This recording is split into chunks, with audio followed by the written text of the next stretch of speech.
السلام علیکم second year. آج بچوں آپ کا لیکچر نمبر 18 ہے۔ زر والا چیپٹر آپ پڑھ رہے ہیں اور آج کا آپ کا ٹاپک ہے زر کی رسد کے ذرائع، سورسز آف منی سپلائی۔ اس میں سب سے پہلا ذریعہ انفرادی بچتیں ہیں۔ زر کی رسد کا دار و مدار انفرادی بچتوں پر ہوتا ہے، اور انفرادی بچتوں کا مطلب یہ ہے کہ جو لوگ اپنی آمدنی میں سے ضروریات زندگی پہ خرچ کرنے کے بعد جو رقم بچاتے ہیں، ہر فرد جو آمدنی کماتا ہے وہ اپنی ضروریات زندگی پہ پہلے خرچ کرتا ہے، اس کے بعد اس کے پاس کچھ رقم جو بچ جاتی ہے وہ اس کی انفرادی بچت کہلاتی ہے۔ اس طرح پوری قوم کے افراد جو کما رہے ہیں وہ اپنی آمدنیوں میں سے اپنی ضروریات زندگی پہ جو رقم خرچ کر لیتے ہیں، اور اس کے بعد جو کچھ تھوڑا بہت ان کے پاس بچ جاتا ہے وہ ان کی انفرادی بچتیں کہلاتی ہیں۔ ان کو یہ لوگ پھر بینکوں میں جمع کرا دیتے ہیں، کیونکہ گھر میں کوئی نہیں رکھتا۔ گھر میں اگر پیسہ رکھا جائے اس کے چوری ہونے کا ڈر بھی ہے۔ دوسرا یہ ہے کہ بعض لوگوں کا خیال ہوتا ہے کہ گھر میں اگر رکھیں گے بچا ہوا روپیہ تو وہ بعض اوقات خرچ ہو جاتا ہے، اس لیے وہ اس کو سیو کرنا چاہتے ہیں، جس کی وجہ سے وہ اپنے مختلف بینکوں میں اپنے اکاؤنٹس کھلوا لیتے ہیں، کھاتے کھلوا لیتے ہیں، اور اس میں پھر اپنی رقم کو جو سیو کی ہوتی ہے انہوں نے وہ وہاں پہ ڈال دیتے ہیں، اور ان کے کھاتوں میں جانے کے بعد وہ قرضوں کی شکل میں وہ رقم گردش کرتی ہے۔ یعنی جن بینکوں میں وہ اپنے کھاتے کھلواتے ہیں وہ بینک ان کو چیک بک دے دیتے ہیں، اور اس کے بعد ان کی اس پیسے کو وہ یوٹیلائز کرتے ہیں لون دینے کے لیے۔ اس طرح سے زر عام لوگوں کو کاروباری ضروریات کے لیے حاصل ہو جاتا ہے۔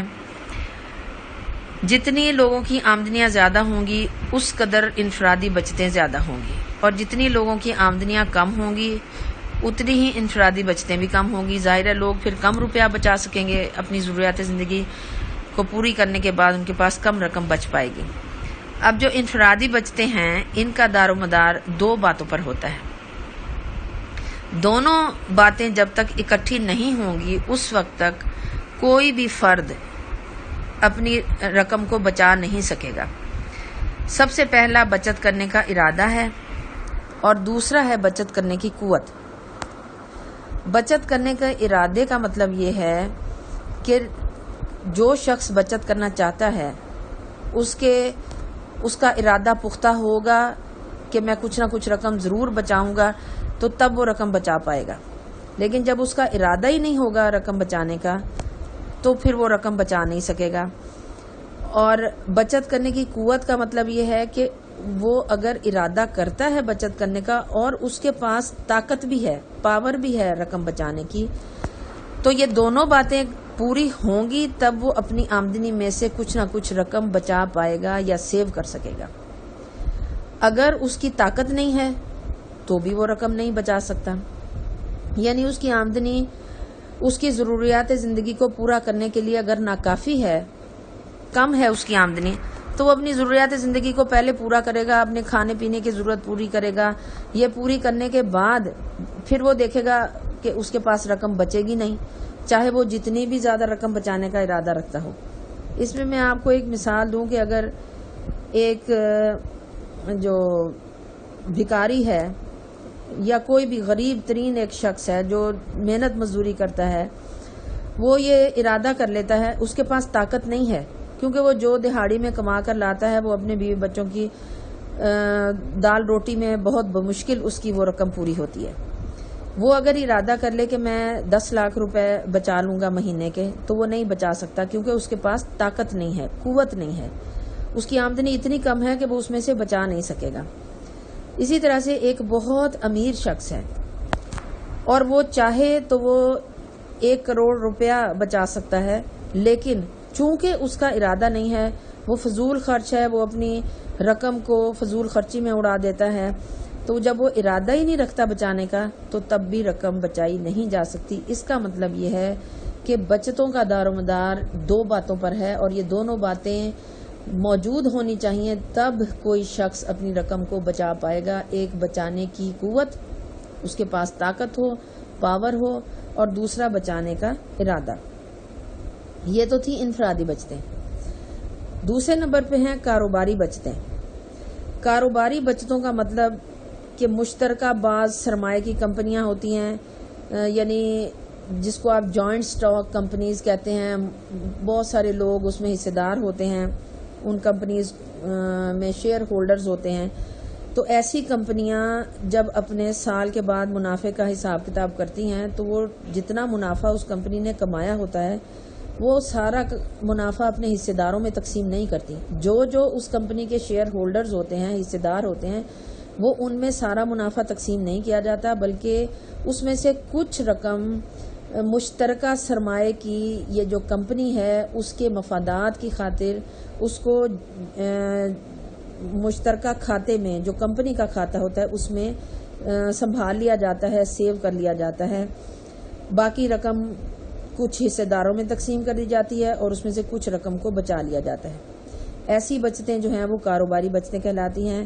مثلا اگر کسی مشترکہ سرمایہ کی کمپنی کو ایک سال میں 10 لاکھ نفع حاصل ہوا ہو اور اس میں سے 8 لاکھ روپے وہ اپنے حصے داروں میں تقسیم کر دے، اور جو 2 لاکھ روپے اس نے مشترکہ اس کمپنی کے مفادات کی خاطر اس کے کھاتے میں رکھا ہے، وہ کمپنی کے مشکل وقت میں ضرورت پڑنے پر یا کاروبار کو مزید توسیع دینے کے لیے یا کمپنی کو سنبھالا دینے کے لیے وہ مشترکہ کھاتے میں رکھا جاتا ہے۔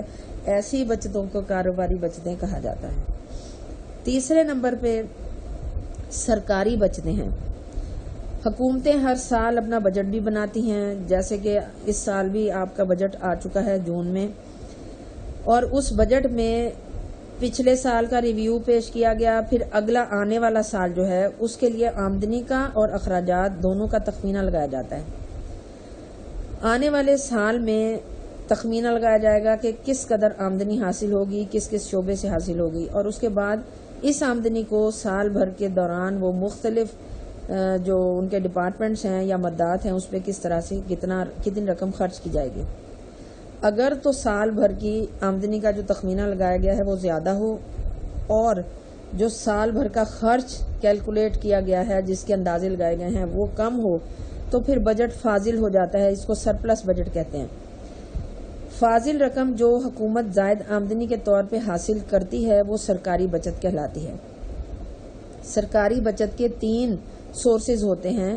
سب سے پہلا کہ حکومت مختلف قسم کے ٹیکس عائد کرے گی، ٹیکس لگا کر آمدنی حاصل کرتی ہے۔ ان ٹیکسوں کی شرح میں یا تو اضافہ کر دیا جاتا ہے یا پھر نئے ٹیکس لگا کر مزید رقم اکٹھی کی جاتی ہے، اس طرح سے آمدنی کو بڑھایا جاتا ہے۔ دوسرا یہ ہے کہ حکومت اندرونی ذرائع سے بھی اور بیرونی ذرائع سے بھی قرضہ لے کر اپنی آمدنی کو بڑھاتی ہے اور اس طرح سے خسارے کا بجٹ بنائے گی۔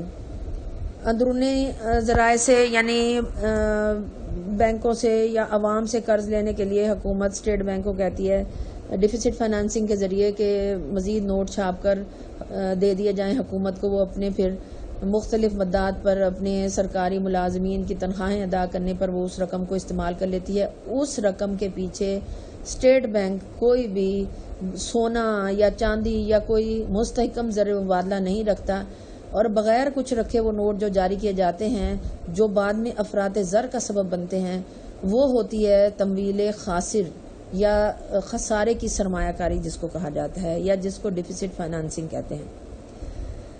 تیسرا ہے بعض اوقات حکومت یہی خسارے کی سرمایہ کاری کے ذریعے نوٹ چھاپ لے گی اور اس طرح سے اپنی آمدنی میں اضافہ کرتی ہے۔ اب ہے چوتھا پوائنٹ آپ کا بینک کریڈٹ۔ عام طور پہ لوگ اپنی امانتوں کو بینکوں میں جمع کراتے ہیں، جیسے میں نے آپ کو پہلے کہا کہ لوگ گھر میں اپنے بچے ہوئے پیسے کو رکھنے کو ترجیح نہیں دیتے، کیونکہ ان کو ایک تو یہ ڈر ہوتا ہے کہ کہیں چوری نہ ہو جائے، ڈاکہ نہ ڈل جائے، اور دوسری یہ بات ہوتی ہے کہ گھر پڑا ہوگا تو نکال کے خرچ کر لیا جائے گا، اس لیے وہ بہتر یہ سمجھتے ہیں کہ بینکوں میں اپنے امانتوں کو جمع کرا دیں، کھاتے اپنے کھلوا لیں اور اس طرح سے وہ بینک کے پاس چلا جاتا ہے پیسہ۔ تو بینک پھر اس رقم کو آگے قرضے میں دے دیتا ہے اور اس طریقے سے بینک زر تخلیق کرتا ہے، ایک بینک۔ اور باقی اگر تمام بینکوں کا آپ فنکشن دیکھیں تو پھر یہ ایک سلسلہ لمبا چل پڑتا ہے جس میں بینک زر تخلیق کر جاتے ہیں کہ ہر بینک اپنے کھاتہ داروں کے کھاتوں میں جتنا اماؤنٹ ہوتی ہے یا ان کے جتنے ایسٹس ہوتے ہیں بینکوں کے، وہ آگے جو انویسٹمنٹ کرنے والے ہوتے ہیں وہ ان سے جب لون طلب کرتے ہیں تو وہ ان کو پھر ایک خاص شرح سود پر ان کو قرضے میں دے دیتے ہیں اور کچھ رقم اس کی اپنے پاس رکھ لیتے ہیں کیش کی شکل میں، تاکہ اکاؤنٹ ہولڈر اگر تھوڑی بہت رقم کا مطالبہ کرے تو اس کا مطالبہ پورا کیا جا سکے، اور اس طرح سے وہ رقم بینکوں سے نکل کر پھر آگے انویسٹرز سرمایہ کاری کرنے کے لیے استعمال کرتے ہیں، پھر آگے وہ جس کو پیمنٹ کریں گے وہ اسی طرح اپنے کھاتوں میں بینک میں وہ اپنے رقم جمع کرا دیتے ہیں، بینک پھر یہ عمل کرتے ہیں۔ اس طرح سے یہ بار بار عمل کی ہونے کی وجہ سے زر تخلیق ہوتا چلا جاتا ہے اور اس طرح سے افراط زر کا سبب بنتا ہے۔ پانچواں ہے انشورنس کمپنیز۔ انشورنس کمپنیاں جو کہ بیمہ کمپنیاں جن کو کہا جاتا ہے، مال کا بیمہ بھی کرتی ہیں، لوگوں کی زندگیوں کا بیمہ بھی کرتی ہیں، یہ بھی زر کی رسد کو بڑھانے کا ذریعہ بنتی ہیں۔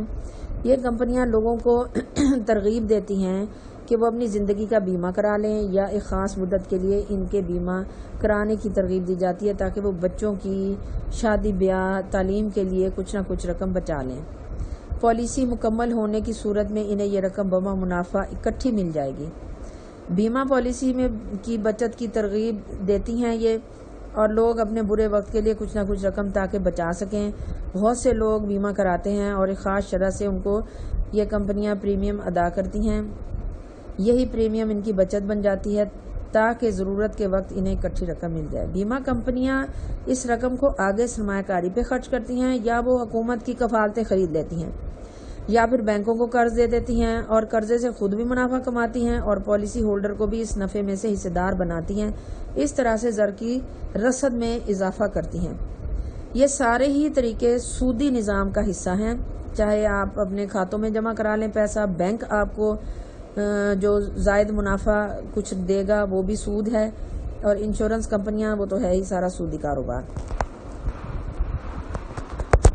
پھر ہے چھٹا پوائنٹ آپ کا اسٹاک مارکیٹ۔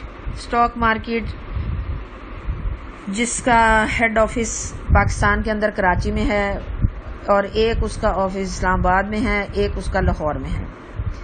بازار حصص یا سرمایہ کا بازار اس کو کہا جاتا ہے، یہ بھی زر کی رسد کو بڑھانے کا باعث بنتا ہے۔ سرمایہ کے بازار سے مراد ایسی منڈی ہے جہاں پر مختلف کمپنیوں کے حصص اور کفالتوں کی خرید و فروخت ہوتی ہے۔ اس کے علاوہ حکومت اور نیم سرکاری اداروں کی کفالتوں، تمسکات، بانڈز اور ہنڈیوں کی بھی خرید و فروخت ہوتی رہتی ہے۔ جن لوگوں کو رقم کی ضرورت ہوتی ہے وہ اپنے حصص یا کفالتیں بازار زر میں فروخت کر دیتے ہیں۔ جن لوگوں کے پاس رقم بچی ہوئی ہوتی ہے وہ اس کو کسی کاروبار میں لگانا چاہتے ہیں، وہ اس ٹائپ کے حصص یا تمسکات یا بانڈ خرید لیتے ہیں۔